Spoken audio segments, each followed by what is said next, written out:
Hi. வணக்கம். So நம்ம வந்து 2025க்கான ஒரு டெஸ்ட் பேட்ச் பத்தி பார்த்துட்டுருக்கோம். இந்த 2025 டெஸ்ட் பேட்ச்ல நம்ம வந்து குரூப் 1 அண்ட் 2 அதேபோல வந்து 4 இங்க வந்து 2A இதோட பிரிலிம்ஸ் எல்லாத்துக்கும் சேர்த்து காமனா வந்து school book wise and syllabus wise cover பண்ணிட்டுருக்கோம். அந்த சீரிஸ் தான் இதில நம்ம கன்டின்யூ பண்ணிட்டுருக்கோம். இந்த ஆப்போட அ அதாவது இந்த கோர்ஸோட பிரைஸ் டீட்டெயில்ஸ் என்ன அதெல்லாம் நம்மளோட ஆப்ல குடுத்துருக்கோம். நீங்க வந்து அங்க போயிட்டு வந்து பர்ச்சேஸ் பண்ணிக்கலாம். மற்றபடி அதர் டீட்டெயில்ஸ்க்கான லிங்க் எல்லாம் நான் டிஸ்கிரிப்ஷன்ல குடுக்குறேன். விருப்பம் உள்ளவங்க ட்ரை பண்ணி பாருங்க. சரி, ஓகே, டன். நம்ம வந்து கிளாஸ்க்குள்ள போலாம். இது வந்து 4த் சாப்டர். ஆல்ரெடி 10த் ஸ்டாண்டர்ட் எக்கனாமிக்ஸ் புக்ல நம்ம வந்து 3 சாப்டர் வந்து கிளாஸஸ் வந்து எடுத்துட்டோம். டீச் பண்ணி அத வந்து வீடியோவா குடுத்துட்டோம். இதில 5 சாப்டருக்கும் சேர்த்து ஒரு டெஸ்ட் கொஸ்டின் குடுத்துர்றோம். ஸோ தட் நீங்க 10த் ஸ்டாண்டர்ட் எக்கனாமிக்ஸ் புக்ல உள்ள 5 சாப்டரும் எக்கனாமிக்ஸ்ல உள்ள 5 சாப்டரையும் படிச்சுட்டு அத வந்து ஒரு டெஸ்ட்டா, ஃபுல் டெஸ்ட்டா எழுதி பார்த்துரலாம். ஸோ தட் வந்து ஒரு நல்ல ரிவிஷன் வந்து கிடைக்கும். இப்போ நம்ம வந்து 4த் சாப்டர்ல இருக்கோம். அரசாங்கமும், வரிகளும். ஸோ டாக்ஸ் வந்து it plays an important role. நீங்க வந்து ஒரு தனி மனிதனுக்கு எப்படி வந்து பணம் இல்லன்னா ஒ ஒண்ணுமே இல்லையோ, அதுபோல வந்து ஒரு அரசாங்கம் தனக்கான வருமானத்த எங்கிருந்து எடுத்துக்கும் அப்படின்ட்டுனா ஃப்ரம் டாக்ஸஸ். ஸோ அப்போ ஒரு அரசாங்கத்திற்கான வருமானம் வந்து டாக்ஸ் மூலமா தான் வரும். அந்த டாக்ஸ எப்படியெல்லாம் கலெக்ட் பண்ணிக்கலாம்? எப்படி வந்து டாக்ஸ் வந்து விதிக்கணும்? எது சரி? எது தப்பு? அது மாதிரியான ஐடியாலஜிய இதுக்கு முன்னாடி இருந்த எக்கனாமிஸ்ட் வந்து என்ன சொல்லியிருக்காங்க? இதெல்லாம் தான் நம்ம வந்து இந்த பர்ட்டிகுலர் சாப்டர்ல பார்க்க போறோம். ரொம்ப ரொம்ப முக்கியமா இந்த சாப்டர்ல வந்து நம்ம ஜிஎஸ்டி அப்படின்னு ஒண்ணு படிப்போம். கூட்ஸ் அண்ட் சர்வீஸ் டாக்ஸ் அப்படின்னு ஒண்ணு படிப்பீங்க. இந்த கூட்ஸ் அண்ட் சர்வீஸ் டாக்ஸ் பொறுத்தவரையில, ஜிஎஸ்டி பொறுத்தவரையில ஒரு நியூஸ் பேப்பர் கட் ஒண்ணு இருக்கு. அதாவது நியூஸ் பேப்பர்ல ஜிஎஸ்டி பத்தி ஒரு ஒரு ஆர்டிக்கிள் மாரி அப்படியே எழுதியிருந்தாங்க. ரொம்ப நல்லா இருந்தது. அந்த ஆர்டிக்கிளோட லிங்க் வந்து நான் டிஸ்கிரிப்ஷன்ல தரேன். ஆக்சுவலா அது வந்து நம்மளோட டெலிகிராம் சேனல்ல நம்ம அந்த ஆர்டிக்கிள படிச்சு அத வந்து போஸ்ட் பண்ணியிருந்தோம். பர்ட்டிகுலரா நான் அந்த டெலிகிராம் சேனலோட லிங்க்கே தரேன். அதாவது அந்த ஆர்டிக்கிளோட லிங்க்கே தரேன். நீங்க வந்து டெலிகிராம்ல போயிட்டு ஜிகே ஷங்கர் லேர்னிங் இன்ஸ்டிடியூட் அப்படின்னு சர்ச் பண்ணி ஜாயின் பண்ணிக்கலாம். இல்ல ஏற்கனவே இருந்தீங்கன்னா, அதுல வந்து ஜிஎஸ்டி பத்தி ஒரு இமேஜ் ஒண்ணு போட்டிருப்போம். ஒரு நியூஸ் பேப்பர் கட்ல இருந்து. அத எடுத்து ஒரு முறை நீங்க படிச்சுக்கலாம். அதுல இல்லாத ஒரே ஒரு விஷயம் இந்த பர்ட்டிகுலர் சாப்டர்ல என்ன இருக்கு அப்படின்னா, அது வந்து முதல்ல ஜிஎஸ்டிய அறிமுகப்படுத்தின நாடு வந்து பிரான்ஸு அப்படின்னு சொல்லி குடுத்துருப்பாங்க. அந்த ஒரு பாயிண்ட் மட்டும் தான் அதில இருக்காது. அப்புறம் அந்த ஜிஎஸ்டி டேன்னு சொல்லி நம்ம ஒண்ணு கொண்டாடுவோம். ஸோ அந்த ஜூலை 1 அந்த டேட். இத தவிர்த்து மற்றதெல்லாம் ஒரு மாரி நல்லா சொல்லியிருந்தாங்க. ஸோ அது நீங்க எவ்வளோ முடியுமோ அவ்வளோ தூரம் வந்துட்டு அந்த நியூஸ் பேப்பர் கட்டும் படிச்சுக்கணும். டெலிகிராம்ல இருக்கு. நான் அத குடுத்துர்றேன். நீங்க நம்மளோட இந்த டெஸ்ட் பேட்ச்ல இருந்தீங்கனாலும், டெஸ்ட் பேட்ச்சோட அந்த கோர்ஸ் பேக்கேஜ்ல ஆப்க்குள்ள வந்து அந்த இமேஜ் வந்து இருக்கும். அதையும் நீங்க வந்து ஒரு முறை பார்த்துக்கலாம். ஞாபகத்துல வச்சுக்கோங்க. அந்த இமேஜ்ல அந்த பர்ட்டிகுலர் நியூஸ் பேப்பர் ஆர்டிக்கிள்ல நல்லாவே எழுதியிருந்தாங்க. ஃபர்ஸ்ட்டு அறிமுகம், இன்ட்ரோடக்ஷன். டாக்ஸ்னா என்ன? இதுதான் நம்ம எல்லாருக்கும் சொல்லப் போறோம். டாக்ஸ் அப்படின்ட்டுனா வந்து நெறைய இதில நம்ம டெஃபினிஷன் படிப்போம். ஆனா கூட ஒரு சிம்பிள் ஃபேக்ட்டா புரிஞ்சுக்கோங்க. என்னன்னா, it is a compulsory payment. இது வந்து ஒரு கட்டாயமான கட்டணம். நம்ம வந்து கண்டிப்பா எல்லாருமே அரசாங்கத்துக்கு ஒரு தொகை குடுத்தே ஆகணும். குடுக்கலன்னா அதுக்கு வந்து தண்டனை. இப்ப நீங்க வந்து பணம் கட்டாம ஏமாத்துறீங்க அப்படின்னா, அது கருப்பு பணம்னு பேரு. அதற்கு தண்டனை எல்லாம் குடுக்குறோம். 5 வருஷம் சிறை தண்டனை எல்லாம் குடுக்குறோம். அந்த அளவுக்கு வந்து கம்பல்சரி. ஆனா அதே சமயத்தில இது ஒரு அபராதம் கிடையாது. It is not a penalty. அபராதம் கிடையாது. உங்களுக்கு புரியுதுன்னு நினைக்கிறேன். இல்லையா? அப்போ வந்து கண்டிப்பாக கட்ட வேண்டிய ஒரு கட்டாயமான தொகை. ஆனால் இது வந்து ஒரு அபராதம் கிடையாது. Compulsory payment Levitt on the citizen. It is not a penalty அப்படின்னு படிப்போம். சரி, ஓகே. இதுல ஒரு 2, 3 டைப் இருக்கு. அரசாங்கத்தால் வந்து வரி வசூலிக்கப்படுது. நம்பர் 1 நேர்முக வரி, மறைமுக வரி. இதுல வந்து தனிநபரின் வருமானம்லாம் சொல்லியிருப்பாங்க. இதுக்கு ஒரு டெஃபினிஷன் குடுப்பாங்க. அது ரொம்ப ரொம்ப இம்பார்ட்டன்ட்டா இருக்கும். அதாவது இங்க 2 விஷயத்த நம்ம கொண்டு வரோம். ஒண்ணு வந்து இன்சிடென்ஸ், இன்னொன்னு வந்து டாக்ஸ் பர்டன். அதாவது வரி விதிப்பு, வரி சுமை அப்படின்னு கொண்டு வரோம். இது என்ன வரி விதிப்பு மற்றும் வரி சுமை அப்படின்னா, வரி யார் மேல விதிக்கப்பட்டுச்சு? அந்த வரி சுமைய யார் தாங்குனா? அதான் டாக்ஸ் பர்டன். இப்போ என் மீது வரி விதிக்கப்பட்டு, இப்போ எக்ஸ்ன்னு ஒரு பெர்சன் என் மீது வரி விதிக்கப்பட்டு, நானே அந்த வரிய கட்டிர்றேன். அப்ப அதோட பர்டனும் என்கிட்டயே தான் இருக்கு. டாக்ஸ் பர்டனும் நான் தான். அதாவது என்கிட்ட தான் இருக்கு. இந்த டாக்ஸ் விதிக்கப்பட்டதும் எனக்கு தான். அப்படின்னா, இத வந்து நம்ம வந்து டைரக்ட் டாக்ஸ் அப்படின்னு சொல்றோம். இப்ப என் மேல ஒரு வரி விதிக்கப்பட்டு, அத நான் வேற ஒருத்தருக்கு அந்த வரியோட பர்டன வந்து கடத்திட்டேன் அப்படின்னா, அத வந்து நம்ம வந்து இன்டைரக்ட் டாக்ஸ் மறைமுக வரி அப்படின்னு சொல்லிர்றோம். அது என்ன டைரக்ட் டாக்ஸ், இன்டைரக்ட் டாக்ஸ் எப்படி அந்த டிஃபரன்ஸ் வந்துட்டு நம்ம புரிஞ்சுக்கிறது அப்படின்னா, இதுதான் பெஸ்ட் எக்ஸாம்பிள். என் மீது விதிக்கப்பட்ட வரிய நானே கட்டிட்டேன் அப்படின்னா டைரக்ட். என் மீது விதிக்கப்பட்ட வரிய வேற ஒருத்தவங்களுக்கு நான் குடுத்துட்டேன் அப்படின்ட்டுனா, அந்த பர்டன வேறவங்களுக்கு கடத்திட்டேன் அப்படின்ட்டுனா, அதுக்கு பேரு மறைமுக வரி. இப்ப யோசிச்சு பாருங்க. நான் வந்து ஒரு கரும்பு ஜூஸ் கடை வச்சிருக்கேன்னு வச்சுக்கோங்க. லைக் வந்து ஒரு சுகர் கேன். ஒரு ஜூஸ் கடை ஒண்ணு வச்சிருக்கேன். இப்ப நான் என்ன பண்றேன், ஃபர்ஸ்ட்டு கரும்பு வாங்குறேன். சுகர் கேன் வாங்குறேன். இந்த சுகர் கேன என்ன பண்றேன் அப்டின்ட்டுனா, ஒரு டிரான்ஸ்போர்ட் மூலமா கொண்டுட்டு வந்து, அதுக்கப்புறம் இந்த கரும்பு இதில சேர்த்துட்டேன். இப்போ இந்த கரும்பு விவசாயி எனக்கு ஒரு ஒரு தொகைக்கு அந்த கரும்ப குடுக்குறாரு. அப்புறம் இந்த டிரான்ஸ்போர்ட்ல வந்ததுக்காக ஒரு தொகை சேர்ந்துக்குது. அப்புறம் இதுக்கு நான் ஜூஸ் ஆக்குறதுக்கு நான் செய்ற வேலைக்காக இன்னொரு தொகை சேர்ந்துக்குது. இப்போ இந்த கரும்பு விவசாயி டிரான்ஸ்போர்ட்க்கு வந்துச்சு. இது ஜூஸ் ஆக்குறதுக்கு நான் செஞ்ச வேலைக்காக ஒரு வேலை செஞ்சுச்சு. இப்ப இவரு எனக்கு ரூ. 10 குடுத்தாரு. டிரான்ஸ்போர்ட்க்கு ரூ. 2 செலவாயிடுச்சு. என்னோட வேலைக்காக நான் ரூ. 2 ஆட் பண்ணிக்கிட்டேன். அப்போ கிட்டத்தட்ட ஒரு ரூ. 14 கிட்ட வந்துருச்சு. இப்போ நான் ஒரு ரூ. 14 எல்லா செலவுகளும் போக ரூ. 15 குடுக்குறேன் அப்படிங்கிறது எனக்கு லாபம் தரக்கூடிய விஷயம். இப்போ கவர்மெண்ட்டோட டாக்ஸ் அப்படின்னு ஒண்ணு இருக்கு. இப்போ என் மீது ஒரு டாக்ஸ் விதிக்கப்படும். இந்த டிரான்ஸ்போர்ட்க்கு வரவன் மேல ஒரு டாக்ஸ் இருக்கும். இந்த சுகர் கேன் உற்பத்தியாளர் மேல ஒரு டாக்ஸ் இருக்குன்னு வச்சுப்போம். இந்த சுகர் கேன் உற்பத்தியாளர் எனக்கு எவ்வளோ குடுத்தாரு? ரூ. 10 குடுத்தாரு. இவரு மேல ரூ. 1 டாக்ஸ். ஸோ அப்ப இவரு கட்ட வேண்டிய தொகை ரூ. 11. அப்போ எனக்கு பொருள ரூ. 10 குடுக்கறதுக்கு பதிலா, அவரோட டாக்ஸையும் என் மேலயே சேர்த்து வச்சு, இந்த பொருள இவரு எனக்கு எவ்வளோ குடுத்துட்டாரு அப்படின்ட்டுனா, ரூ. 11 குடுத்துட்டாரு. அப்படின்னா, நீங்க அந்த கதைய புரிஞ்சுக்கிறீங்கன்னு நெனைக்கிறேன். இப்போ ஒரு பர்ட்டிகுலர் பொருள் நான் வந்து ஒரு பொருள ரூ. 10 வாங்கி, அதே பொருள வந்து அ எ எ ரூ. 11 விக்கிறேன் அப்படிங்கிறது லாபம். ஆனா, இப்போ எனக்கு ஒரு ஒரு இப்ப கரும்பு ஜூஸ குடுத்த ஒருத்தர் இருந்தார். அவரு வந்து அந்த பொருள ரூ. 10 எனக்கு குடுக்கிறதா இருந்தாரு. ஆனா, அவரு மேல டாக்ஸ் விதிச்சதுனால, அவருக்கு வந்து ரூ. 1 டாக்ஸ் போக அதாவது ரூ. 1 டாக்ஸ் ஆட் ஆயிக்கிட்டா ரூ. 11 ஆயிருது. அவரு தன்னோட லாபத்திலிருந்து அந்த டாக்ஸ எடுத்து கட்டிட்டு, எனக்கு ரூ. 10 குடுக்காம, அவரு கட்டுன அந்த டாக்ஸையும் அவரே வந்து அந்த லாபத்திலே ஆட் பண்ணி, எனக்கு ரூ. 11 ரூ. 12 குடுத்துர்றாரு. அப்போ இவரு மேல விதிக்கப்பட்ட அந்த வரி, அந்த டாக்ஸ வந்து இவரு என்ன பண்ணிட்டாருன்னா, அடுத்த ஸ்டேஜ்க்கு கடத்திட்டாரு. நான் வந்து ஒரு டீலர். கரும்ப வாங்கிட்டு வந்துட்டேன். வாங்கிட்டு வந்து அத வந்து கடைக்கு கொண்டு வந்துட்டேன். இப்ப நான் வந்து என்ன பண்றேன், என்னோட லாபம், அவரோட டாக்ஸு, அவரோட செலவு எல்லாம் போக என்னோட லாபம் ரூ. 2 பிளஸ் என்னோட வரி, டாக்ஸ் ரூ. 1 எல்லாத்தையும் சேர்த்து ஒரு ரூ. 1 லாபத்தையும் வச்சு எல்லாத்தையும் சேர்த்து ரூ. 16க்கு ரூ. 15 செலவு, ரூ. 1 லாபம் எல்லாத்தையும் சேர்த்து ரூ. 16 குடுத்துட்டேன். இப்போ இவரு மேல விதிக்கப்பட்ட வரி, இங்க இருந்தவரோட வரி, இங்க இருந்தவரோட டாக்ஸ் எல்லாத்தையும் கடைசியில கட்டுறவன் யாருன்னா, இந்த கன்சியூமரா தான் இருப்பான். ஸோ அப்ப இதுதான் நம்ம வந்து இதுல அண்டர்ஸ்டாண்ட் பண்ணிக்கக்கூடிய மிக முக்கியமான விஷயம். தன் மீது விதிக்கப்பட்ட வரி வேறு ஒருவரின் மீது கடத்தப்படுதுன்னா, அதை தான் நம்ம என்னன்னு சொல்றோம் அப்படின்ட்டுனா, அதை தான் வந்துட்டு இன்டைரக்ட் டாக்ஸ் அப்படின்னு சொல்றோம். இந்த டைரக்ட் டாக்ஸ், இன்டைரக்ட் டாக்ஸ் அப்படிங்கிறத புரிஞ்சுக்கிறதுக்கான ஒரு பெஸ்ட் டெக்னிக் வந்து இதுதான். அந்த tax incident and tax burden தான். அது எவ்வளோ முடியுமோ அவ்வளோ தூரம் வந்து நல்ல கிளியரா வந்து நீங்க ஞாபகம் வச்சுக்கலாம். அ சரி ஓகே டன்.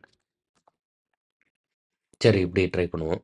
இப்போ சரி இதில வந்து வளர்ச்சி கொள்கைகளில் அரசாங்கத்தின் பங்கு. டெவலப்மெண்ட்ல கவர்ன்மென்ட்டோட பங்களிப்பு என்ன இருக்கு அப்படின்ட்டுனா, பாதுகாப்பு அல்லது ராணுவம். கண்டிப்பா வந்து மற்ற நாடுகள் நம்ம மீது படையெடுத்து வந்துராம, இந்தியாவ 360 டிகிரி நம்ம வந்து எப்போதுமே பாதுகாப்பா வச்சிருந்தா மட்டும் தான், இங்க உள்ளுக்குள்ள வந்து ஒரு நார்மலான லைஃப் இருக்கும்.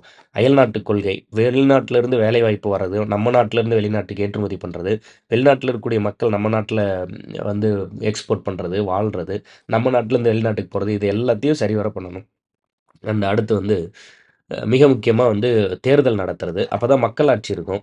இல்லன்னா வந்து ஒரு சர்வாதிகாரத்துக்குள்ள போயிடுவோம். அந்த மாரி இல்லாம ஒரு குறிப்பிட்ட இடைவெளிக்குள்ள மக்களாட்சி நடத்தணும். சட்டம் மற்றும் ஒழுங்கு. இப்ப நம்ம மாதிரி எக்ஸாம் படிச்சு பரீட்சை அ ஜெயிச்சு வேலைக்கு போறவங்களுக்கு பேரு எக்ஸிக்யூட்டிவ் நிர்வாகி இல்லையா? இந்த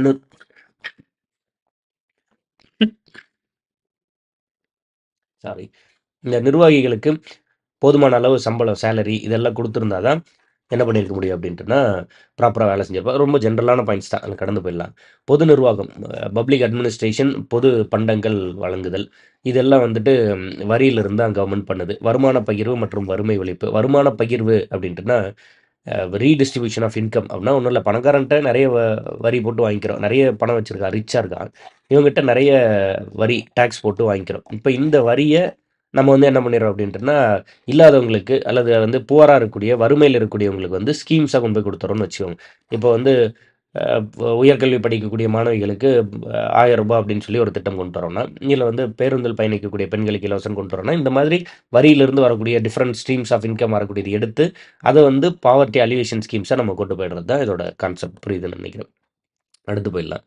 அடுத்து வந்து பொருளாதாரத்தை ஒழுங்குபடுத்துதல். இது வந்து ரொம்ப ரொம்ப இம்பார்ட்டன்ட். இப்போ ஒரு கவர்மெண்ட் வந்து வரி வாங்கிக்கிறது அதெல்லாம் ஒரு பக்கம் இருந்தா கூட, இன்னொரு மிக முக்கியமான விஷயம் என்ன இருக்கு அப்படின்ட்டோம்னா, பொருளாதாரத்தை ஒழுங்குபடுத்துதல்.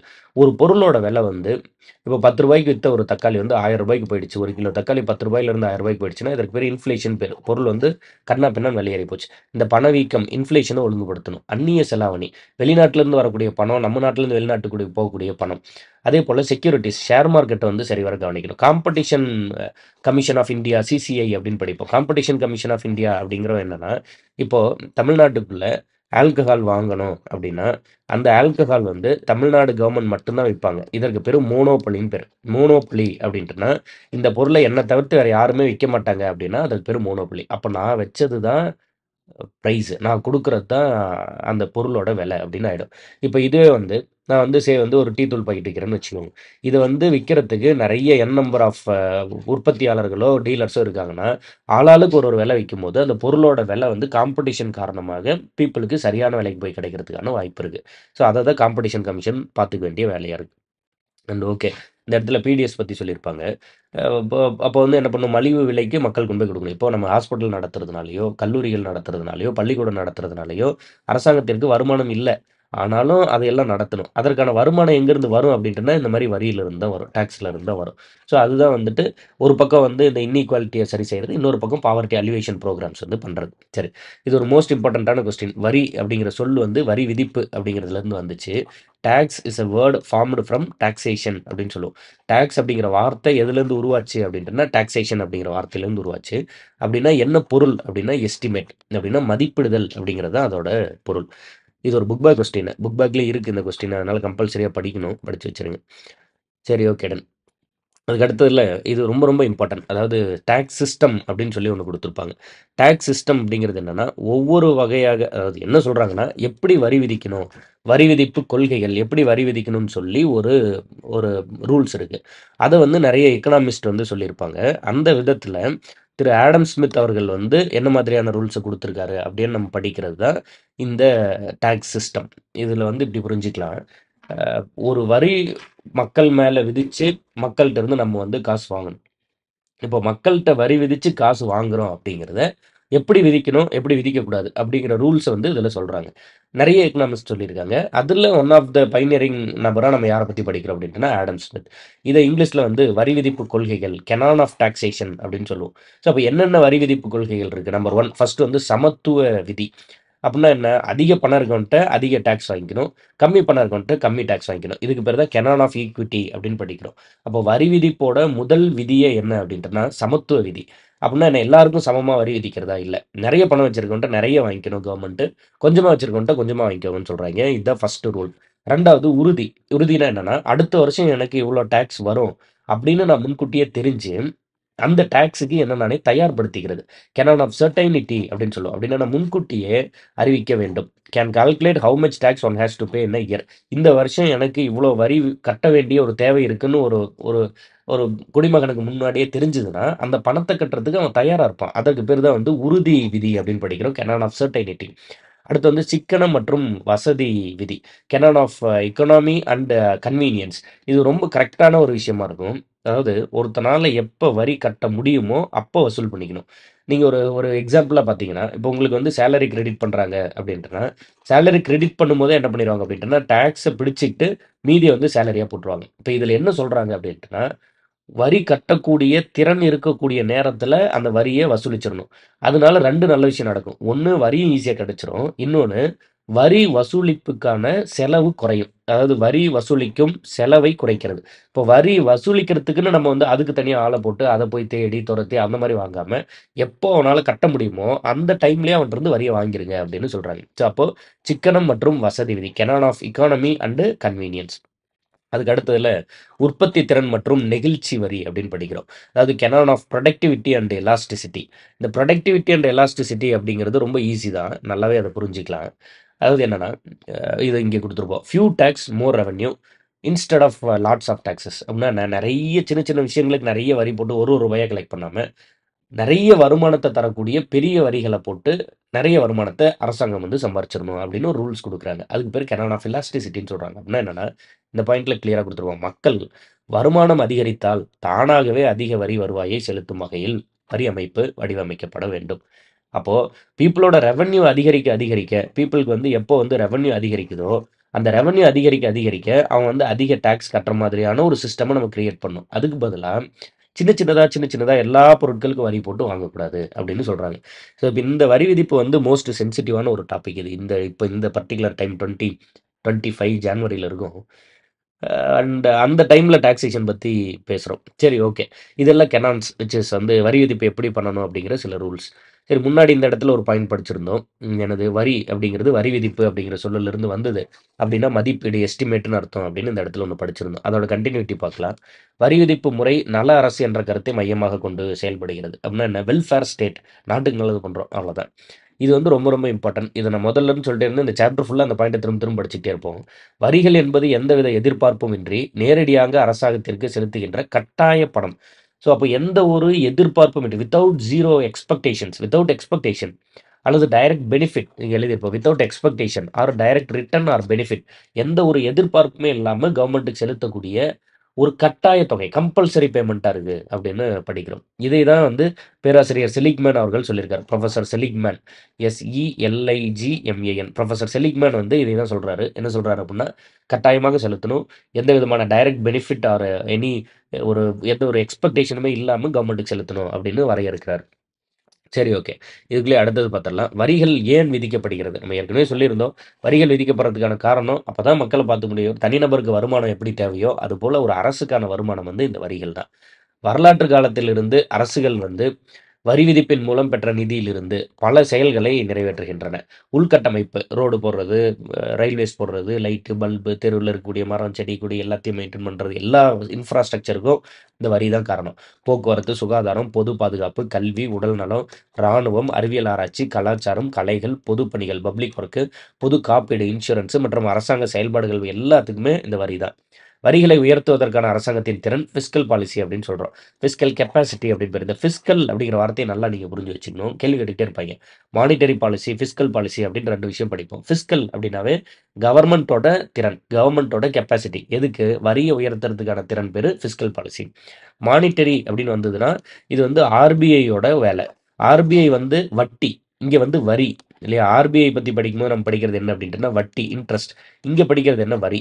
அப்போ வரியின் மூலமாக எதை உயர்த்தலாம், குறைக்கலாம் அப்படிங்கிறதெல்லாம் ஃபிஸ்கல்ல போயிடும். வட்டி, இன்ட்ரெஸ்ட் மூலமாக எப்படி வந்து பணவீக்கத்தை உயர்த்தலாம், குறைக்கலாம் அப்படிங்கிறதெல்லாம் மானிட்டரி பாலிசியில போயிடும். ஞாபகத்துல போட்டு வச்சுக்கோங்க. அந்த கவர்மெண்ட் வந்துட்டு ஒரு ஒரு வருஷம் பட்ஜெட் போடும். அதில் பத்தாம இருந்தால் கடன் வாங்கும். அதுக்கப்புறம் அந்த கடனை கட்டிட்டு மீதி காசு செலவு பண்ணும். இந்த டீட்டெயில்ஸ் எல்லாம் சொல்லியிருப்பாங்க. வரியின் வகைகள் ரொம்ப ரொம்ப இம்பார்ட்டன்ட். அவங்களுக்கு தெரிஞ்ச 2 வகை தான். ஒன்று வந்து என்னது? நேர்முக வரி, இன்னொன்று மறைமுக வரி. ஏற்கனவே சொல்லியிருந்தோம். ஒரு வரியை வந்து இன்னொருத்தர் மேலே நீங்கள் ஷிஃப்ட் பண்ண முடியாது, நீங்கள் தான் கட்டணும் அப்படின்னா அதற்கு பேர் வந்து நேர்முக வரி. இவ்வரியை அதாவது மற்றவர் மீது மாற்ற முடியாது என பேராசிரியர் ஜேஎஸ் மில் அப்படிங்கிறவர் டிஃபைன் பண்றாரு. டைரக்ட் டாக்ஸ்னா என்ன? என் மீது விதிக்கப்பட்ட வரி நானே கட்டிடுறேன் அப்படின்னா டைரக்ட் டாக்ஸ்ன்னு சொல்றாரு. வரி செலுத்துபவரே வரி சுமையை ஏற்க வேண்டும். டாக்ஸ் இன்சிடென்ஸ், வரி விதிப்பு. டாக்ஸ் பேர்டன், நான் அந்த பணத்தை கட்டுறதுனால எனக்கு ஏற்படக்கூடியதை டாக்ஸ் பேர்டன் அப்படின்னு சொல்றோம். இதுக்கு சில எக்ஸாம்பிள் கொடுத்துருப்பாங்க. ரொம்ப ரொம்ப முக்கியம். வருமான வரி கண்டிப்பாக உங்களுக்கு தெரிஞ்சிருக்கும். வருமான வரி வந்து ஒரு டைரக்ட் டாக்ஸ், இன்கம் டாக்ஸ். சொத்து வரி, வெல்த் டாக்ஸ் ஒரு டைரக்ட் டாக்ஸ். நிறுவன வரி, கார்ப்பரேட் டாக்ஸுங்கிறதும் ஒரு டைரக்ட் டாக்ஸ் தான். ஸோ அதை பற்றின சில பேசிக்ஸ் தான் இந்த இடத்துல நம்ம படிப்போம். இங்கே ஒரு டூ யூ நோ ஃபேக்ட் இருக்கும். இதை முடிச்சுட்டு போயிடலாம். 1860 தான் முதல்ல இந்தியாவில் வரி விதிப்பு கொண்டு வரதா சொல்றாங்க. இந்த 1860லயும் வரி விதிப்பு வரதுக்கான ஒரு காரணம் ஒன்று சொல்லியிருப்பாங்க. 1857 புரட்சி. இந்த கிரேட் ரிவோல்ட்ல பிரிட்டிஷ்காரன் ஜெயிச்சிடறான். ஆனா கொஞ்சம் செலவு பண்ணிடுறான். அந்த செலவுக்கான காசை பூரா நம்மட்ட இருந்தே வாங்குறான். எந்த அளவுக்கு ஒரு கொடுமையான ஆளா இருந்திருக்கான் பாருங்க. ஒரு 1857 நடந்த புரட்சியில என்னென்னலாம் செலவு பண்ணானோ, அந்த செலவுக்கான காசை இந்தியாக்காரங்கிட்டயே வாங்கிட்டு வான்னு சொல்லி ஒரு ரூல்ஸ் ஒண்ணு பாஸ் பண்றான். அதுதான் முதல்ல இந்தியால இந்த டாக்ஸ் வந்து வசூல் பண்றதுக்கான ஃபர்ஸ்ட் பாயிண்ட்டா இருக்கு. சர் ஜேம்ஸ் வில்சன் அவர் தான் வந்து அத கொண்டு வராரு. அண்ட் இது ஒரு புக் பை கொஸ்டின் ஞாபகம் வச்சுக்கணும். 1860 சர் ஜேம்ஸ் வில்சன். 1857 புரட்சி காரணமாக அதை வந்து அந்த பணத்தை மீட்கிறதுக்கு மூலம் போடப்பட்ட ஆணையே வரி விதிப்பு. அதாவது புரட்சியின் மூலம் ஏற்பட்ட ஆணைகள், புரட்சியின் மீது ஏற்பட்ட இழப்புகளை ஈடுகட்ட அரசாங்கத்தின் மூலம் போடப்பட்ட ஆணையே வரி விதிப்பு. அவ்வளவுதான். வருமான வரி, இன்கம் டாக்ஸ். இன்கம் டாக்ஸ் வந்து நம்ம என்ன சொல்றோம்? ஒரு டைரக்ட் டாக்ஸ்ன்னு சொல்றோம். ரொம்ப சிம்பிளா இதுல வந்து சொல்லியிருப்பாங்க. வருமானத்தின் அளவை பொறுத்து மாறுபடக்கூடியது. அதிகரிச்சா வரி வந்து அதிகமா இருக்கும். நிறுவன வரி. நிறுவன வரி அப்படிங்கிறது வந்து கார்ப்பரேட் டாக்ஸ் அப்படின்னு நம்ம படிப்போம். பெருநிறுவனங்களுக்கான வரி. ஈவுத்தொகை அப்படின்னா டிவைடெண்ட் அப்படின்னு பேரு. ஈவு அப்படின்னா டிவைடெண்ட். கேப்பிட்டல் டாக்ஸ் அப்படின்னு ஒண்ணு இருக்கு. சொத்துக்கள் மீது. கேப்பிட்டல்னா மூலதனம். ஒரு ரூ. 1,00,00,000 போட்டு ஒரு தொழில் பண்றோம்னா, அந்த ரூ. 1,00,00,000ன்றது ஒரு மூலதனம். இப்ப அதுல வந்த லாபம். இப்போ ஒரு ஒரு ரூ. 10,00,000 வந்து இன்வெஸ்ட் பண்ணோம், ஒரு தொழிலுக்கு. இப்ப இந்த ரூ. 10,00,000 வந்து அ ஒரு ஒரு 2, 2 லட்சமா ஒரு 5 பேர் சேர்ந்து இன்வெஸ்ட் பண்ணியிருக்காங்கன்னு வச்சுக்கோங்க. இப்போ 2, 2 லட்சமா ஒரு 5 பேர் சேர்ந்து ரூ. 10,00,000 இன்வெஸ்ட் பண்ணியிருக்காங்க. இப்போ 1 வருஷம் ஒர்க் பண்ணதுக்கப்புறம் லாபம் ஒரு ரூ. 5,00,000 வந்துருச்சு. இப்போ 10,00,000 அவங்க போட்ட முதலீடு இருக்கு. ரூ. 5,00,000 லாபம் இருக்கு. இப்போ இந்த ரூ. 5,00,000ங்கிற லாபத்த மட்டும் எடுத்து இந்த 5 பேர் பகிர்ந்துக்கிறாங்கல்ல, அதற்கு பேரு டிவிடெண்ட். ஈவு அப்படின்னு பேரு. இந்த முதலீடு அப்படியே தான் இருக்கும். ஆனா, அந்த லாபம் மட்டும் பகிரப்படும். அந்த லாபத்தின் மீது விதிக்கப்படுற வரி தான் அந்த ஈவுத்தொகைக்கான கட்டணம் அல்லது வரி இதெல்லாம். சரி, ஓகே. வெளிநாட்டு நிறுவனங்கள் மீது பெருநிறுவனங்களின் மீதான வரி. ஒரு எக்ஸாம்பிள் ஒண்ணு குடுத்திருப்பாங்க. 50,00,00,000க்குள்ள இருந்தா இந்தியாவுக்கு வந்து 25% டாக்ஸு. அயல்நாட்டு நிறுவனத்துக்கு 40%. 50,00,00,000க்கு மேல இருந்தா இந்தியாவுக்கு 30%, அயல்நாட்டு நிறுவனத்துக்கு 40% டாக்ஸு. சரி. சொத்து வரி. இதுக்கு வந்து நம்ம அல்லது செல்வ வரி, இதற்கு வந்து வெல்த் டாக்ஸ்ன்னு பேர் வைக்கிறோம். ஒவ்வொரு ஆண்டும் சொத்தின் நடப்பு சந்தை மதிப்பின் அடிப்படையில் விதிக்கப்படுகிறது. வேல்யூ ஏறிக்கிட்டே போக போக அதுக்கு தகுந்த மாரி வரியும் வந்து இன்கிரீஸ் ஆயிட்டே போகுதுன்னு சொல்றாங்க. இது வந்து ரொம்ப ரொம்ப இம்பார்ட்டன்ட். இந்தியன் கவர்மெண்ட்ட பொறுத்தவரைக்கும் 3 டயர் சிஸ்டமா நம்ம வந்து டாக்ஸ் வந்து வாங்கிக்கிறோம். அண்ட் மத்திய ஒண்ணு வந்து ஒன்றிய அரசு, யூனியன் கவர்ன்மென்ட். அதுக்கடுத்து ஸ்டேட் கவர்ன்மென்ட், மாநில அரசு. அதுக்கடுத்து லோக்கல் செல்ஃப் கவர்ன்மென்ட், அதாவது உள்ளாட்சி அமைப்புகள். இந்த 3 விதத்தில வந்து நம்ம வாங்கிக்கிறோம். இதுல இது வந்து ரொம்ப ரொம்ப இம்பார்ட்டன்ட். சொத்துக்களுக்கான வரி உள்ளூர் அரசாங்கத்தால் வசூலிக்கப்படுகிறது. அப்போ சொத்து வரி யார் வசூலிப்பா? கேள்வி கேட்பாங்க. டைரக்ட்டா படிச்சு வச்சுக்கணும். சொத்து வரி வசூலிக்கக்கூடிய ஆள் வந்து லோக்கல் கவர்ன்மென்ட். அது வந்து ரொம்ப ரொம்ப இம்பார்ட்டன்ட். கவனமா வந்து பார்த்து வச்சுக்கோங்க. சரி. இதுக்கு அடுத்ததுல இந்த பாயிண்ட்டும் ரொம்ப ரொம்ப இம்பார்ட்டன்ட். ஜிஎஸ்டி கொண்டு வரதுக்கான காரணமே இந்த பாயிண்ட் தான். அதாவது என்னன்னா, இந்தியாவில் நேரடி வரியை விட மறைமுக வரியின் மூலம் அதிக வருவாய். பேப்பர்ல கால்குலேட் பண்ணி பார்க்கும்போது, நேரடி வரிய விட மறைமுக வரியோட வருவாய் தான் அதிகமா இருக்குன்னு நமக்கு தெரியுது. ஆனா, ரியல் டைம்ல பார்க்கும்போது, மறைமுக வரியிலிருந்து வரக்கூடிய அந்த அதிக வருவாய காணோம். விச் இஸ் அந்த பணம் வந்து நெறைய பேர் செலுத்தாம, கருப்பு பணமா, அது மாரிலாம் போகுது. இத சரி செய்யறதுக்காக அறிமுகப்படுத்தப்பட்டது தான் இந்த ஜிஎஸ்டி. அப்ப ஜிஎஸ்டி என்ன பண்ணுதுன்னா, அந்த வருவாய கரெக்ட்டா மத்திய அரசுக்கோ, மாநில அரசுக்கோ சரியா பகிர்ந்து தர்றது. அத யாரும் ஏமாத்தாம சரிவர வந்து கொண்டு வரது. அதுல கேஸ்கேடிங் எஃபெக்ட் வரி மீது வரி மீது வரி விதிக்கப்பட்டு, நெறைய வரிச்சுமை ஏற்படாம தடுக்கிறது. இது மாதிரியான பெனிஃபிட்ஸ்க்காக தான் இந்த ஜிஎஸ்டி வந்து கொண்டு வரப்படுது. ஸோ அப்போ இதுல வந்து நம்ம நல்லா தெளிவா ஞாபகம் வச்சுக்கணும். இந்தியாவுல அதிக வருவாய் எதன் மூலம் கிடைக்குது? மறைமுக வரி, இன்டைரக்ட் டாக்ஸ். இந்தியாவின் முக்கிய மறைமுக வரி வந்து சுங்க வரி மற்றும் இந்த பண்டங்கள் மற்றும் பணிகள் வரி. அதுதான் வந்து ஜிஎஸ்டி. ஜிஎஸ்டி பத்தி ஒரு நியூஸ் பேப்பர் கட் பத்தி சொல்லியிருந்தேன். அதுல ஜிஎஸ்டி பத்தி நல்லா எழுதியிருந்தாங்க. அந்த லிங்க் வந்து நான் உங்களுக்கு டிஸ்கிரிப்ஷன்ல தரேன். அது வந்து டெலிகிராம்ல ஃப்ரீயா தான் இருக்கும். அதில பார்த்துக்கலாம். இல்ல நீங்க வந்து இந்த 2025 ஓட டெஸ்ட் பேட்ச்ல இருந்தீங்கன்னா, இந்த 2025 டெஸ்ட் பேட்ச்ல அந்த அந்த பர்ட்டிகுலர் கோர்ஸ்க்குள்ள அந்த இமேஜ் இருக்கும். ஜிஎஸ்டி அப்படிங்கிற அந்த இமேஜ் இருக்கும். அத பார்த்து அதுக்குள்ள என்ன ஃபர்தரா படிக்க முடியுமோ படிச்சு வச்சுக்கோங்க. அடுத்து மறைமுக வரிகள். ஒருவர் மீது விதிக்கப்பட்ட வரிச்சுமை மற்றவருக்கு மாற்றப்பட்டால் மறைமுக வரி.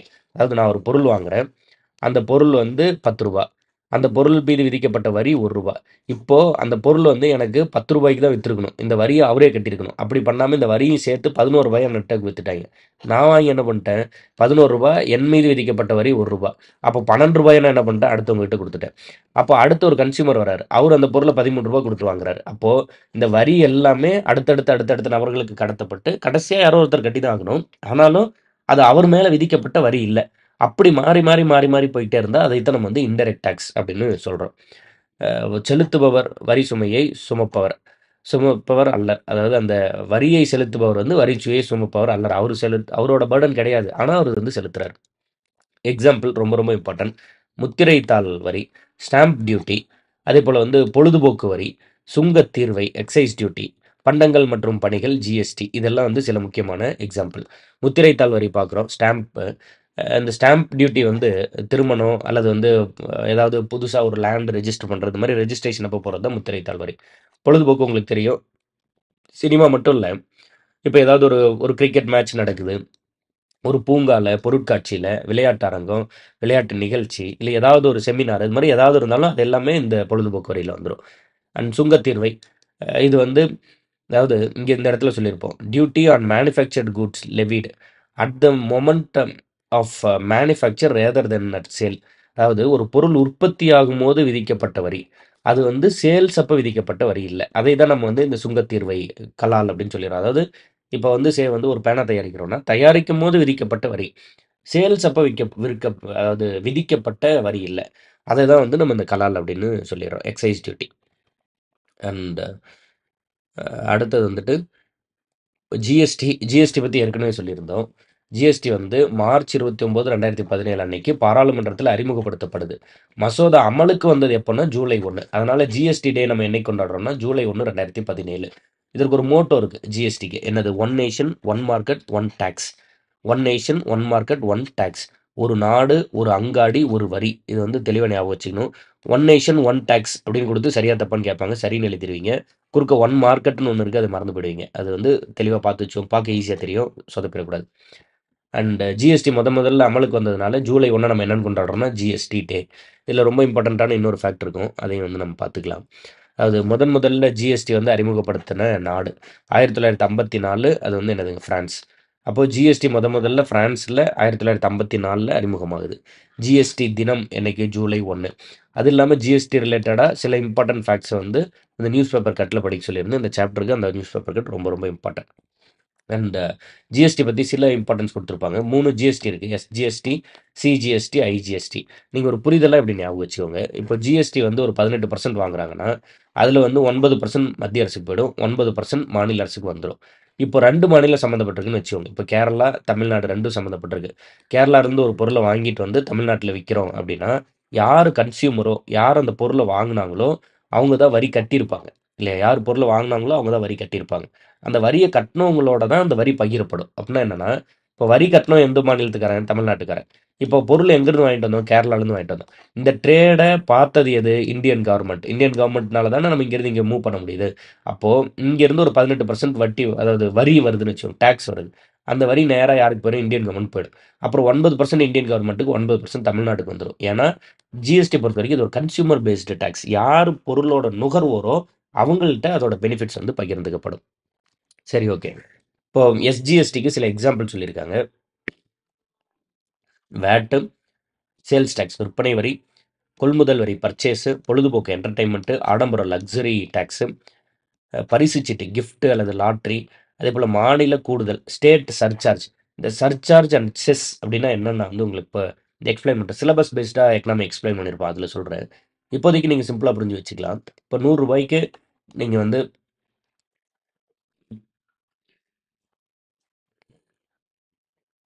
100 ரூபாய்க்கு நீங்கள் வந்து ஜொமேட்டோவில் ஏதாவது ஆர்டர் போடுறீங்கன்னு வச்சுக்கோங்களேன். அந்த 100 ரூபாங்கிறத தாண்டி ரூ. 1 அல்லது ரூ. 2 வந்து உங்ககிட்ட எக்ஸ்ட்ராவாக சார்ஜ் பண்ணி நீங்கள் பார்த்துருக்கலாம்.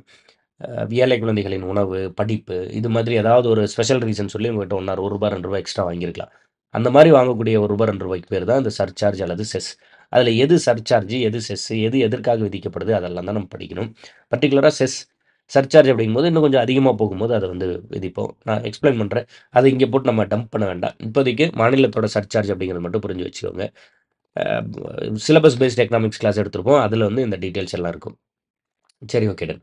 அடுத்து சிஜிஎஸ்டிக்கு சில எக்ஸாம்பிள் சொல்லியிருப்பாங்க.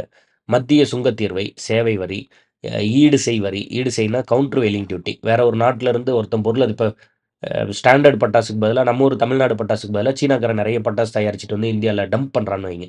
அந்த மாதிரி ஒரு வேற ஒரு நாட்டுக்காரன் அவன் பொருளை கொண்டு வந்து இங்கே டம்ப் பண்ணக்கூடாதுன்னு விதிக்கிற வரிக்கு பேர் கவுண்டர் வெயிலிங் டியூட்டி.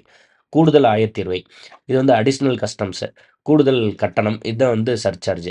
கல்வி கட்டணம், மேல்நிலை கல்வி வரி, educational and higher secondary cess. ஒருங்கிணைந்த பண்டங்கள் ஐஜிஎஸ்டி எதுக்கெல்லாம் கொடுக்குறோம் அப்படின்னு கொடுத்துருப்பாங்க. இதில் சில ஸ்லாட் கொடுத்துருக்காங்க. ஜிஎஸ்டியோட ஸ்லாட் ரொம்ப ரொம்ப முக்கியம். 0, 5, 12, 18, 28. இப்போ 0% ஒன்று, 5% ஒன்று, 12, 18, 28. மேக்ஸிமம் டேக்ஸே இங்கே எவ்வளோ தான் விதிக்கப்படுது அப்படின்ட்டுனா 28% தான் விதிக்கப்படுது. பெட்ரோல் எல்லாம் நம்ம ஏன் ஜிஎஸ்டிக்குள்ளே கொண்டு வரல அப்படின்னா, ஏன்னா 28% தான் டேக்ஸ் விதிக்கிறோம். பெட்ரோல் கிட்டத்தட்ட 50%க்கான டேக்ஸ் வந்துட்டு இருக்குது. அப்போது அதை வந்துட்டு ஜிஎஸ்டி பர்வியூக்குள்ளே கொண்டு வரும்போது ஜிஎஸ்டியோட அந்த இதுக்குள்ளே லிமிட்ஸ்குள்ளே கொண்டு வரும்போது 28% தான் டேக்ஸ் விதிக்க முடியும். இதுலேயும் பாதி வந்து மாநில அரசுக்கு போயிடும், ஸ்டேட் கவர்மெண்ட்டுக்கு போயிடும், மீதி பாதி தான் மத்திய அரசுக்கு வரும். அதனால இதை இதுக்குள்ளே கொண்டு வர முடியாதுன்னு சொல்லிட்டு பெட்ரோல்லாம் இப்போதைக்கு ஜிஎஸ்டியோட இதில் இல்லை. அத்தியாவசிய தேவைகளுக்கான சில பொருட்களில் வந்து ஜிஎஸ்டி வந்து விதிக்காமல் இருக்காங்க. 1954 ஃப்ரான்ஸ் தான் முதல்ல ஜிஎஸ்டி இம்ப்ளிமெண்ட் பண்ணியிருந்தா சொல்லியிருந்தோம். வரி எவ்வாறு விதிக்கப்படுகிறது? எவ்வாறு விதிக்கப்படுது அப்படின்னா 3 டைப்பு: ப்ரொக்ரெசிவ், ரிக்ரெசிவ், ப்ரொபோர்ஷன். ரொம்ப ஈஸி தான், இதை டக்குன்னு புரிஞ்சுக்கலாம். சரி, இப்போ வருமானம் மாறிக்கிட்டே இருக்குது, மாற மாற வரி விதிப்பு மாறிக்கிட்டே இருக்குது, அதனால பணமும் மாறுது. இதற்கு பேர் ப்ரொக்ரெசிவ் டாக்ஸேஷன். வருமானம் அதிகரிக்க அதிகரிக்க வரி அதிகரிச்சுட்டே இருந்தால் அதுக்கு பேர் ப்ரொக்ரெசிவ். அதே வந்து ப்ரொபோர்ஷனேட் அப்படின்ட்டுனா பாருங்க, வருமானம் அதிகரிக்குது. ஆனா வரி வந்து ஒரே மாரி இருக்கு. எல்லா வருமானத்திற்கும் ஒரே வரி. ஆனா இங்க வரி அளவு வந்து மாறும். இங்க அளவு வந்து மாறாம இருக்கும் அப்படின்னு நம்ம வந்து தப்பா கால்குலேட் பண்ணிறக்கூடாது. ரூ. 10,000ல 10% ரூ. 1000. ரூ. 20,000ல 10%ங்கும்போது ரூ. 2,000. ரூ. 30,000ல 10%ங்கும்போது ரூ. 3,000. வரியின் அளவு மாறும். ஆனா எது மாறாது அப்படின்ட்டுனா, இந்த வரி வீதம் மாறாது. அதுதான் நம்ம ரொம்ப ரொம்ப முக்கியமா பார்த்துக்கணும். இதுக்கு பேர் என்னது? ப்ரொபோர்ஷனேட் டாக்சேஷன் பேரு. இந்த வரி வீதம் மாறுனா ப்ரொக்ரெசிவ். அதாவது பர்ட்டிகுலரா அதிகரிச்சா ப்ரொக்ரெசிவ். அப்படியே அடுத்து என்னது? ரிக்ரெசிவ் டாக்சேஷன். தேய்வு வீதம்னா, இப்போ இங்க ரூ. 10,000க்கு 10%, ரூ. 20,000க்கு 9%, அதே ரூ. 30,000க்கு 8%, இங்க வந்து 10%. அப்போ வருமானம் அதிகரிக்க அதிகரிக்க வரி வந்து குறைஞ்சுக்கிட்டே வந்தா, அதற்கு பேரு ரிக்ரெசிவ் அப்படின்னு பேரு. வருமானம் அதிகரிக்க அதிகரிக்க வரி ஒரே மாரி இருந்தா ப்ரொபோர்ஷனேட். வருமானம் அதிகரிக்க அதிகரிக்க வரி அதிகரிச்சதுன்னா ப்ரொக்ரெசிவ். கதை புரியுதுன்னு நினைக்கிறேன். மொத்தம் 3 டைப் தான். அதே தான் இங்க குடுத்திருப்பாங்க. வளர் வீதம் ப்ரொக்ரெசிவ், விகித வரி ப்ரொபோர்ஷனேட், தேய்வு வீதம் ரிக்ரெசிவ். வருமான அதிகரிப்பு வரியும் வந்து அதிகரிக்கும். வருமான அதிகரிப்பு வரி குறையும். வருமானம் மாற்றம் எப்போதும் ஒரே வரி. எப்போதும் ஒரே வரி தான் என்னதுங்க? இது மாத்தி மாத்தி குடுத்துருக்காங்க. தேய்வு வீதம் கிடையாது. இது வந்து ப்ரொக்ரெசிவ். இங்க விகித வரி விதிப்பு தான் ப்ரொபோர்ஷனேட். இதெல்லாம் இங்க வரணும். எப்போதும் ஒரே வரி வந்து இங்க இருக்கும். நான் மாத்தி குடுத்து வச்சிருக்காங்க. சரி, ஓகே. இது தெளிவா ஞாபகம் வச்சுக்கணும். இல்ல இங்கிலீஷ் புக்ல சரியா இருக்கும்னு நினைக்கிறேன். ஒரு முறை செக் பண்ணி பாருங்க. விகித வரி அப்படின்னா தான் ப்ரொபோர்ஷனேட். தேய்வு வீதம் அப்படின்னா ரிக்ரெசிவ். தேய்வு வீதம் பொறுத்தவரைக்கும் வரி வந்து குறையணும். வரி வந்து குறையணும். வருமானம் மாற்றம் வரி குறைவு. வருமானம் அதிகரிப்பு வரி குறைவு. வருமானம் அதிகரிப்பு வரி அதிகரிப்பு. இங்க வந்து வருமானம் மாற்றம் எப்போதும் ஒரே வரி. வருமானம் அதிகரிச்சாலும் குறைஞ்சாலும் என்ன மாரி இருந்தாலும் எப்போதும் ஒரே வரி. அதுதான் வந்துட்டு ப்ரொபோர்ஷனேட். தேய்வு வீதம் கிடையாது. சரி, ஓகே. கன்ஃப்யூஸ் ஆகாதுன்னு நினைக்கிறேன். தெளிவா தான் சொல்லியிருக்கோம். கிளியரா புரிஞ்சு வச்சுக்கோங்க. கருப்பு பணம். இந்த இடத்துல நம்ம சில விஷயங்கள் புரிஞ்சுக்கணும். கருப்பு பணம், ஃபேக் கரன்சி, லாண்ட்ரிங்கு, பினாமி. அதாவது இப்ப நான் ரூ. 5,00,000 சம்பாரிக்கிறேன். ஆனா வந்து அரசாங்கத்திட்ட வந்து ரூ. 2,00,000 தான் சம்பாரிக்கிறேன்னு சொல்லிட்டு, ரூ. 3,00,000 பேங்க்லயே போடாம, பணமா கேஷா வந்து பதுக்கி வச்சுட்டேன். அப்ப அந்த ரூ. 3,00,000க்கு என்ன பேரு அப்படின்ட்டோம்னா, கருப்பு பணம். அதாவது கவர்மெண்ட்ல கணக்கு காட்டாம, அன்அக்கவுண்டட் மணி இருக்குல்ல, அதற்கு பேர் வந்து பிளாக் மணி அப்படின்னு நம்ம சொல்றோம். கருப்பு பணம். இந்த அன்அக்கவுண்டட் மணி வந்து வச்சிருக்கிறது சட்டப்படி குற்றம். அதற்கு வந்து தண்டனைகள் கொடுக்கப்படும். ஃபேக் கரன்சி வந்து ஒரு தீவிரவாத செயல். பிளாக் மணி அப்படிங்கிறது வந்து குற்றம் தான். ஆனா, அதுக்கு வந்து 3 வருஷம், 4 வருஷம், 5 வருஷம் அந்த மாரி குடுத்து அனுப்பிச்சு விட்டுருவாய்ங்க. ஆனா, ஃபேக் கரன்சிங்கிறது ஒரு தீவிரவாத செயல். நீங்க அதுக்கு வந்துட்டு என்ஐஏ தான் வருவாங்க. ஃபேக் கரன்சிங்கிறது இந்திய ரூபாய் நோட்ட நம்மளே அச்சடிச்சு, அத வந்து புழக்கத்துல விடுறது. அந்த மாரிலாம் பண்ணா 1 வாரத்துக்குள்ள இந்திய பொருளாதாரமே ஸ்தம்பிக்கும். அதனால ஃபேக் கரன்சி மிகப்பெரிய ஒரு ஆபத்து. அடுத்து வந்து மணி லாண்ட்ரிங். இப்போ நான் ரூ. 5,00,000 சம்பாரிச்சேன். ஆனா வந்து என்ன பண்ணேன், ரூ. 2,00,000 தான் கணக்கு காட்டுனேன். ரூ. 3,00,000 வந்து கேஷா ஆட்டை போட்டு வச்சுக்கிட்டேன். ஐ மீன் கவர்மெண்ட்ல கணக்கு காட்டல, பேங்க்லயும் போடல, எந்த ஒரு சிஸ்டம்குள்ளயும் கொண்டு வரல. பேங்கோட அந்த ஒரு ஒரு கவர்மெண்ட்டுக்கு நான் அந்த ரூ. 3,00,000 வச்சிருக்கேங்கிறது தெரியாம பார்த்துக்கிறேன். இப்போ நான் அந்த சிஸ்டம்குள்ள எடுத்துட்டு வந்தா தானே, அதாவது அந்த கணக்குக்குள்ள எடுத்துட்டு வந்தா தானே செலவு பண்ண முடியும். அப்ப என்ன பண்றேன், நான் வந்து ஒரு ட்ரஸ்ட் ஆரம்பிக்கிறேன். ஏழை குழந்தைகள படிக்க வைக்கிறேன். அந்த மாரி ஏதாவது ஒரு ட்ரஸ்ட் ஆரம்பிச்சு, அதுக்கு வந்து நெறைய இடத்துல இருந்து டெபாசிட்டா பண்ண சொல்றேன். ரூ. 1000 ரூ. 2,000 ரூ. 10,000 அந்த மாரிலாம் நெறைய பேத்த வந்து டெபாசிட்டா பண்ண சொல்றேன். எது நான் வச்சிருக்க ரூ. 3,00,000 குடுத்து 1000, 2000, 10,000, 5000 டெபாசிட் பண்ண சொல்றேன். இப்போ கவர்மெண்ட்டுக்கு என்ன தெரியும்? இந்த ட்ரஸ்ட்டுக்கு நெறைய பேரு டெபாசிட் பண்ணி பணம் வந்திருக்கு. அப்படி வந்த பணம் தான் 3,00,000. இதுவே ஒரு நல்ல காரியத்துக்காக வாங்கப்படுற ஒரு பணமா இருக்கு.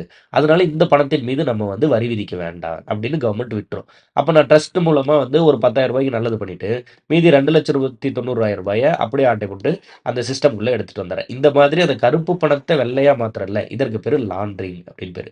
பண சலவை அப்படின்னு பேரு. கருப்பு பணத்த வெள்ளையா மாத்துனா அதற்கு பேரு சலவை, லாண்ட்ரிங் பேரு. சட்டப்படி குற்றம் பண்ணக்கூடாது. பினாமி டிரான்சாக்ஷன் அப்படின்னா, பேரு, டாக்குமெண்ட், ப்ரூஃப் எல்லாம் வேற ஒருத்தன் பேர்ல இருக்கும்.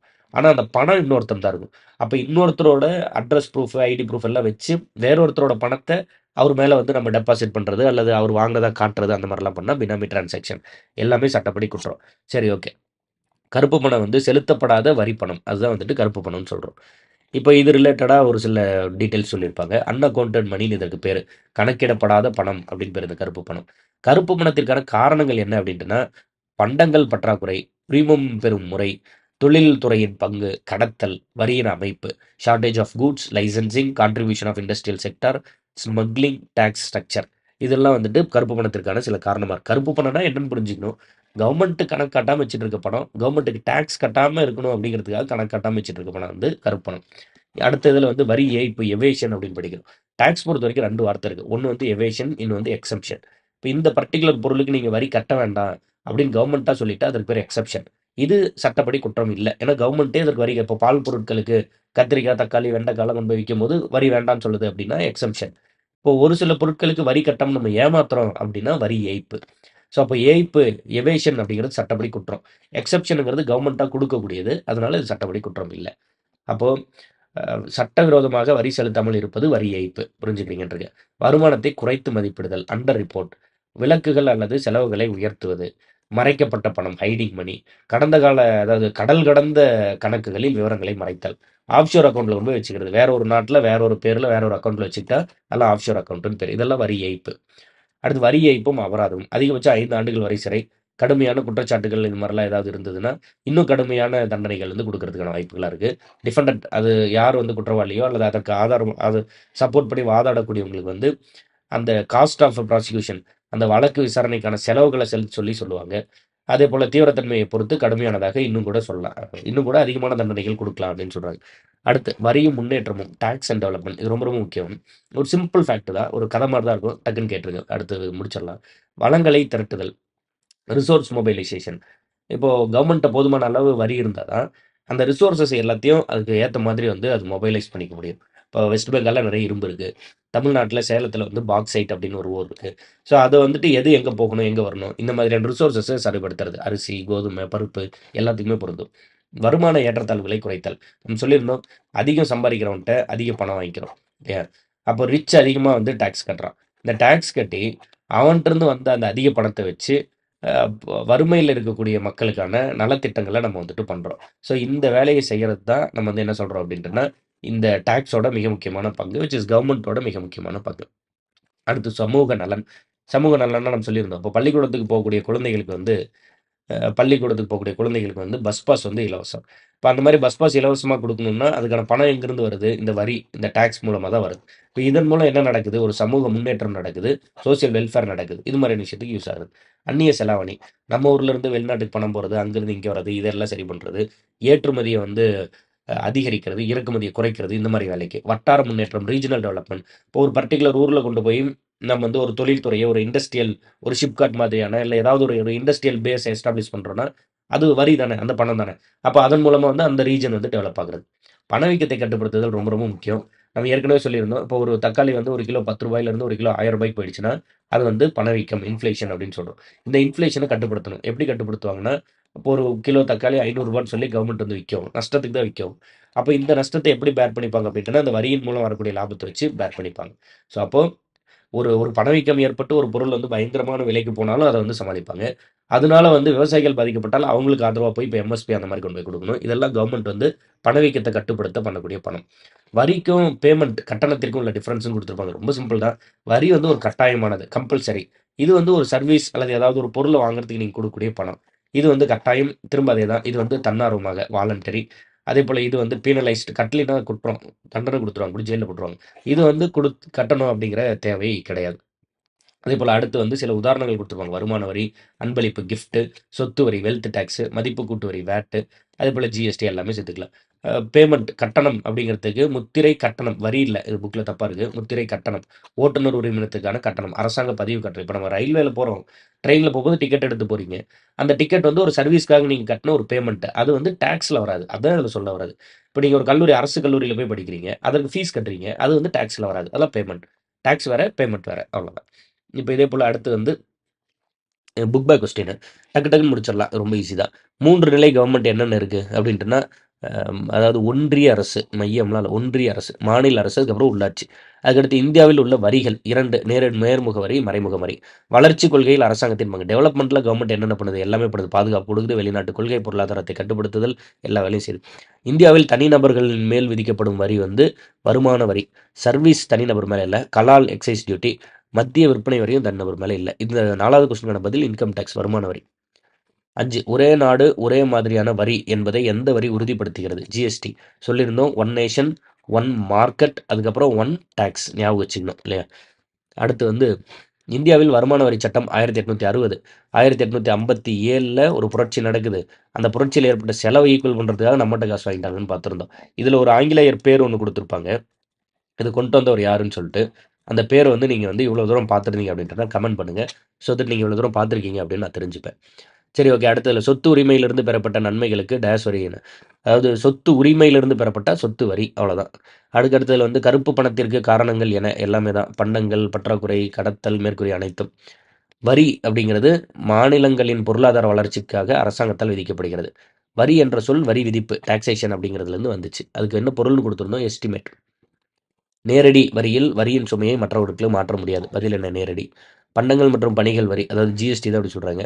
கூட்ஸ் அண்ட் சர்வீஸ் டேக்ஸ் வந்து ஜூலை 1 2007 அன்னைக்கு நடைமுறைக்கு வந்தது. ஜூலை 1 வந்து ஜிஎஸ்டி டே. 1954 முதல்ல ஜிஎஸ்டி எஸ்டாப்ளிஷ் பண்ணவும் ஃப்ரான்ஸ். வரி நிர்வாகியிடம் இருந்து மறைக்கப்பட்ட கணக்கிடப்படாத பணம் வந்து கருப்பு பணம். சரி, ஓகே. அடுத்து வந்து ஒரு சூஸ் த பெஸ்ட். இதெல்லாம் ரொம்ப ரொம்ப இம்பார்ட்டன்ட். இந்த இது அப்படியே நீங்கள் கொஸ்டின் பேப்பரில் எதிர்பார்க்கலாம். ஜிஎஸ்டி பற்றி கீழ்கண்ட கூற்றுகளில் சரியானது. ஒரு முனை வரி, ஒன் பாயிண்ட் டேக்ஸ். அதான் நான் சொல்லியிருந்தேன். இப்போ கேரளாலேருந்து ஒரு பொருள் வாங்கி தமிழ்நாட்டில் விற்கிறோம்னா, இந்த கேரளாலேருந்து பொருள் வாங்கி தமிழ்நாட்டில் விற்கிறத இந்த சேல்ஸ் வந்து இந்தியன் கவர்மெண்ட் மூலமாக நடக்குதுன்னா, இப்போ இந்த வரியை கட்ட போகிறோம் தமிழ்நாட்டு மட்டும்தான். ஏன்னா தமிழ்நாடு தான் கன்சியூமராக இருக்குது. பொருளை சேல்ஸ் பண்ணவன் யார்? கேரளா. கன்சியூம் பண்ணவன் யார்? தமிழ்நாடு. அப்போ தமிழ்நாட்டில் மட்டும்தான் இந்த வரி கட்டப்படும். அதனால தான் இது ஒன் பாயிண்ட் டேக்ஸ் அப்படின்னு சொல்கிறோம். Consumer based tax. இது மத்திய மற்றும் மாநில அரசுகளால் பொருட்கள் மற்றும் சேவைகளுக்கு விதிக்கப்படும் அனைத்து நேரடி வரிகளும் மாற்றுவதை நோக்கமாக கொண்டது. ஜூலை 1 2017. இது இந்தியாவில் வரி கட்டமைப்பை ஒன்றிணைக்கும். அது மொத்த இந்தியாவுக்கு ஒரே மாதிரியான ஒரு இதை கொண்டு வரும். மேற்கூறிய அனைத்தும் சரியானவை. அடுத்து ஒரு பொறுத்துக இருக்குது, இதையும் பார்த்துடலாம். வருமான வரி, இது வந்து ஒரு நேர்முக வரி, டைரக்ட் டேக்ஸு. ஆயத்தீர்வை, இது வந்து ஒரு மறைமுக வரி.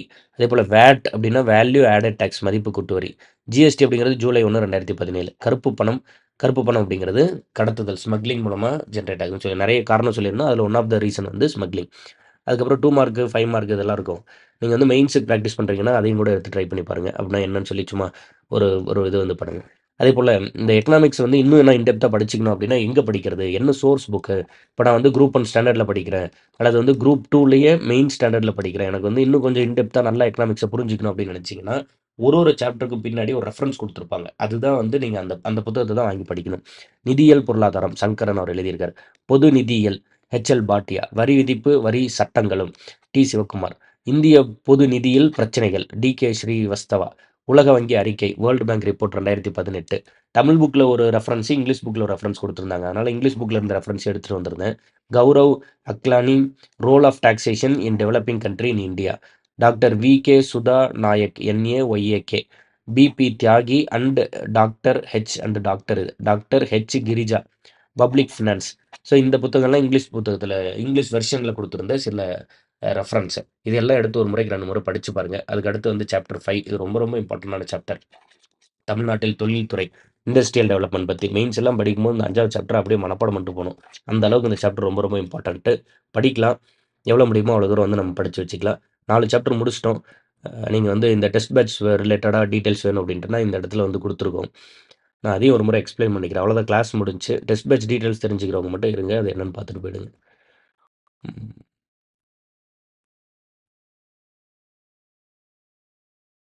ஸோ இதுதான். அது என்னன்னா, இப்போ 2025ல ப்ரிலிம்ஸ் ரிலேட்டடாக நம்ம வந்து இந்த டெஸ்ட் பேட்ச் கொண்டு போகிறோம். எதுக்கு 1, 2, 2A, 4. இதை பொறுத்த வரைக்கும் 3 area: GS topics, language paper, maths, அதாவது பர்டிகுலராக ரீசனிங். ஜிஎஸ் டாப்பிக்கை ஸ்கூல் புக் வைஸும் கவர் பண்ணணும், சிலபஸ் வைஸும் கவர் பண்ணணும். லாங்குவேஜ் பேப்பரில் தமிழ் அண்ட் இங்கிலீஷ் 2மே இருக்குது. 2மே புது சிலபஸ் அடிப்படையில் கவர் பண்ணணும். இது எல்லாத்தையுமே நம்ம பண்ணிடலாம். 1 பை 1 வீடியோ போட போகிறோம். அந்த வீடியோவில் வந்து லெக்சர் இருக்கும், அது பெஸ்ட்டு டெஸ்ட் இருக்கும். பைலிங்குலாக தான் டெஸ்ட் கொஸ்டின்ஸ் கொண்டு போகிறோம். பிடிஎஃபாக தான் இருக்கும். பிடிஎஃப் நீங்கள் டவுன்லோட் பண்ணிக்க முடியாது. ஆப்பில் வந்து பிடிஎஃபாக பார்த்துக்கலாம். பார்த்துட்டு ஓஎம்ஆர் ஷீட் வந்துட்டு டவுன்லோட் பண்ணி கையில் வச்சுட்டு, அல்லது பிரிண்ட் அவுட் போட்டு கையில் வச்சுட்டு அந்த கொஸ்டினை பார்த்து அப்படியே வந்து டெஸ்ட் ப்ராக்டிஸ் பண்ணிக்கோங்க. நீங்கள் வந்து இது வந்து ₹1500 டைரெக்டாக நம்மளோட ஆப்பில் போயிட்டு பே பண்ணி வாங்கிக்கலாம். இந்த இந்த லிங்க் இருக்கும் டிஸ்கிரிப்ஷனில், அதை பார்த்து வாங்கிக்கலாம். இல்லைனா வந்து 7358910548 இந்த நம்பருக்கு பே பண்ணிவிட்டு, நீங்கள் ஆப்பில் வாங்கினாலும் இந்த நம்பருக்கு பே பண்ணியிருந்தாலும் எதுவாக இருந்தாலும் இன்ஸ்டியூட்டோட வாட்ஸ்அப் நம்பருக்கு நீங்கள் வந்து ஒரு மெசேஜ் பண்ணிடுங்க. இந்த 7358910548க்கு அந்த ரெசிப்டையோ அல்லது ஸ்க்ரீன்ஷாட்டையோ எதையாவது ஒன்று ஒரு மெசேஜ் பண்ணிடுங்க. ஒரு டெலிகிராம் சேனலில் உங்களை ஜாயின் பண்ணி விடுவாங்க. அதில் வந்து டீட்டெயில்ஸ் சொல்லியிருப்பாங்க. அதாவது அடுத்து ஏதாவது ஒரு கம்யூனிகேஷன்னா அந்த டெலிகிராமில் தான் கம்யூனிகேட் பண்ணுறோம். அதனால் அதையும் வந்துட்டு நீங்கள் வந்து ஜாயின் பண்ணிக்கலாம். இல்லைனா டைரெக்டாக www.gkshankar.com இந்த வெப்சைட்டை விசிட் பண்ணிங்கனாலும் உங்களுக்கு அதில் டீட்டெயில்ஸ் இருக்கும். அவ்வளோதான். ஸோ அடுத்த கிளாஸில் சந்திக்கலாம். Keep supporting us. தேங்க்யூ.